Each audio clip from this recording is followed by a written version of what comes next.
Hi, I'm going to give you some tips on how to play the Bleak Midwinter by Holst, and this is the BSYO String Orchestra excerpt, one of the excerpts that they're requiring for their 2020 auditions.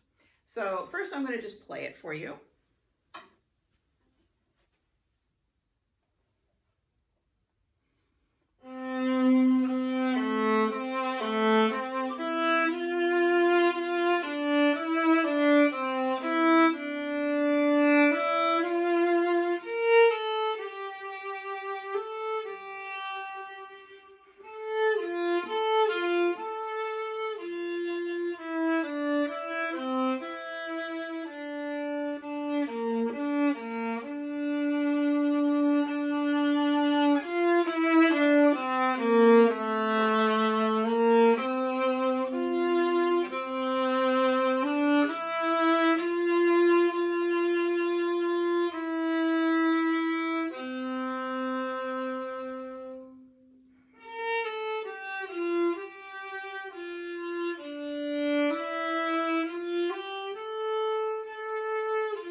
This is a really beautiful excerpt. It's, of course, about winter. And, kind of the darker days of winter where everything's kind of quiet and not much is going on. Affettuoso just means to play it, it has emotion in it. I think one of the hardest things about playing this excerpt, everything is all about making everything very smooth and connected and just gentle. I mean, just imagine snowdrifts and how there's not really any sharp or jagged points to a snowdrift or the snow as it covers, a deep blanket of snow as it covers like a bush or a hill or something like that. It's all kind of smooth. And so think of that as you're playing this. So even when it's forte, you want to have a really beautiful smooth sound, no jagged edges at all, no accents. So with that in mind, the first part, forte, big sound. I would use plenty of vibrato in this piece too, by the way. So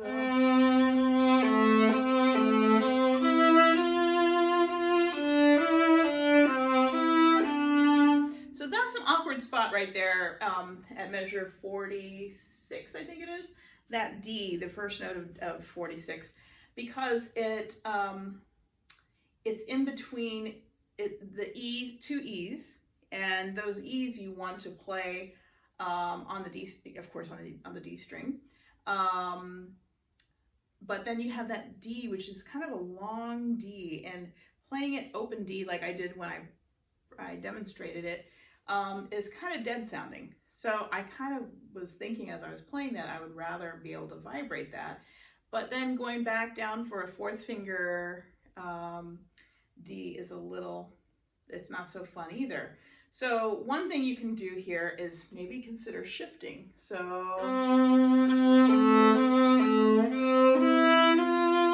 the last two notes of 44, 1, 3, 4, shift up to third position there. Then you're in position.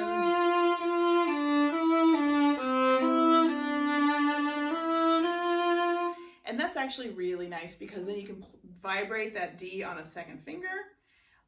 You don't have a string crossing. It's actually a really nice solution. Let's see. So it's down.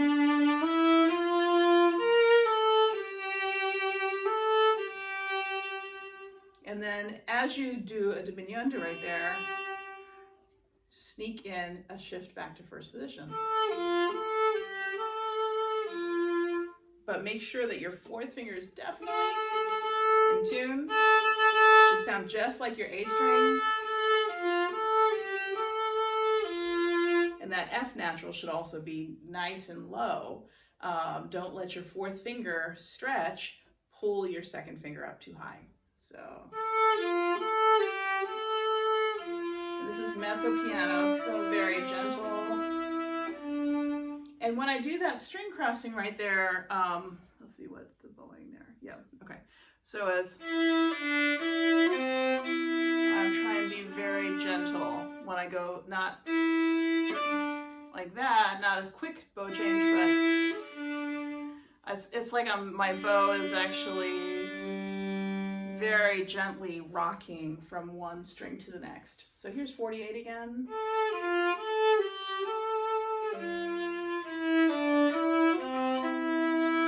And I would definitely use fourth finger.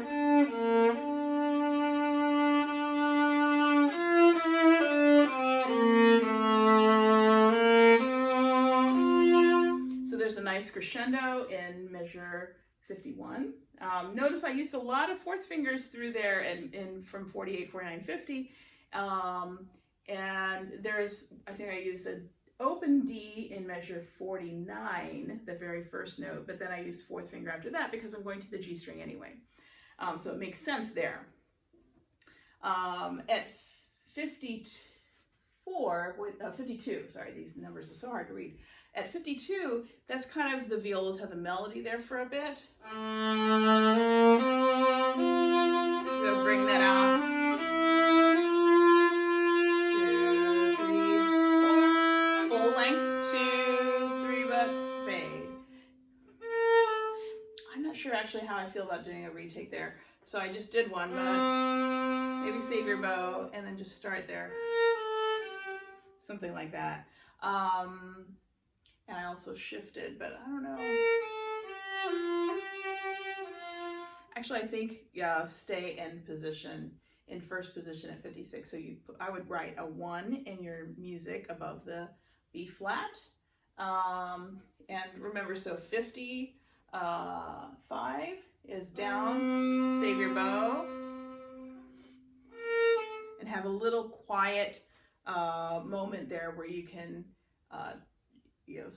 move over to the A string for 56. So let me do it one more time. So here's 55, fading away, silent. Open D is fine here. 4. Somehow I got on the wrong bowing, sorry. Crescendo. And this is also kind of melodic. Lots of vibrato.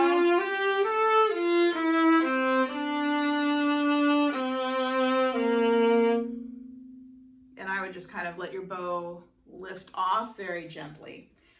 It's kind of an abrupt place for the excerpt to end, but that's how I would end it. All right, hope that gives you a few tips on how to practice this one.